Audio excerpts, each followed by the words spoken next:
Well, hello there, students. Today I'm going to share with you the greatest American hero, and is probably a man that you have never heard of. I'm talking about the one and the only Samuel Whittemore. Now, Samuel Whittemore was born in Charlestown, Massachusetts in 1696. Now, the thing that makes him interesting is he is going to end up serving in 3, arguably 4 wars throughout his lifetime. The first of these is going to be where he's fighting in King George's War, which is from 1744 to 1748. He was also involved during that war in the capture of the French stronghold to the fortress of Louisburg in 1745.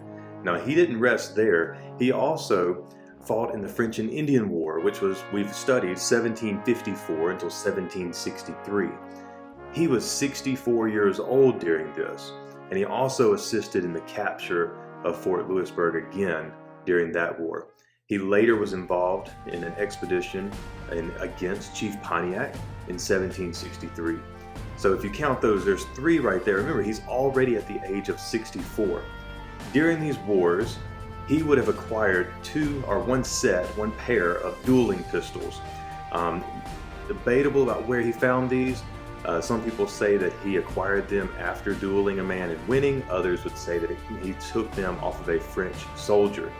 He also, during his expeditions, he somehow acquired an ornamented sword, whether it was given to him or he took it off of a vanquished enemy or foe, we don't know.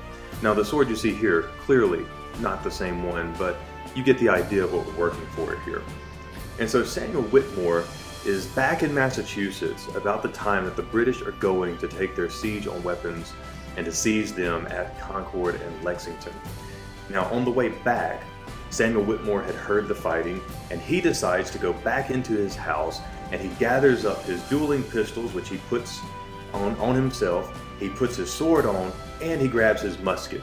After doing so, he goes and hides by a stone wall or a bridge and waits for some soldiers, the British soldiers, to approach him. As this brigade of British soldiers approaching him, remember, it's just him.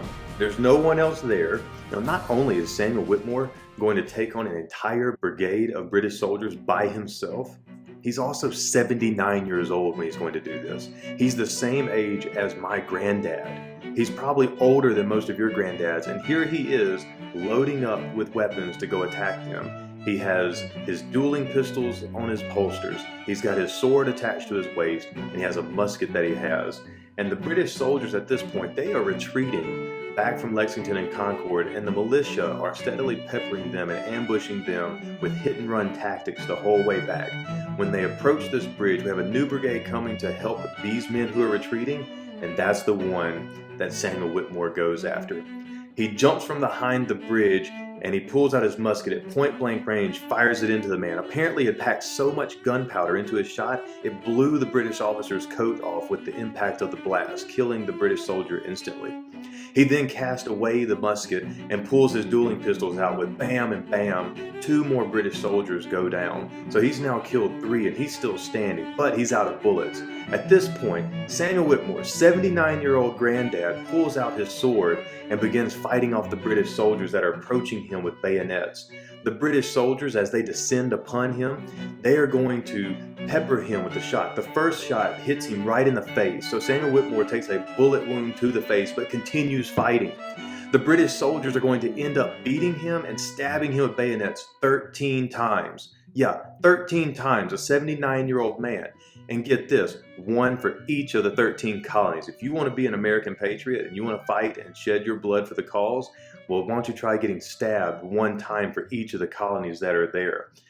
The soldiers for the British continue to beat and leave him, and they finally, once Samuel Whittemore is unresponsive, they leave him for dead and retreat back into the city. The militia come back and they get ready to gather up bodies, and they see Samuel Whittemore's body laying there. And they come back and they pick him up to go bury him, but as they pick him up, he lets out a groan. And I want you to think about this. This man is alive. He's been shot in the face. He's been stabbed over 13 times, at least 13 times. He's been beaten until he was unconscious, and yet he's still alive. They take him to the doctor. The doctor tells them, and the doctor's name was Cotton Tough, and he said there's no hope that a 79-year-old man can withstand this type of trauma to his body. And I want you to know the doctor was wrong.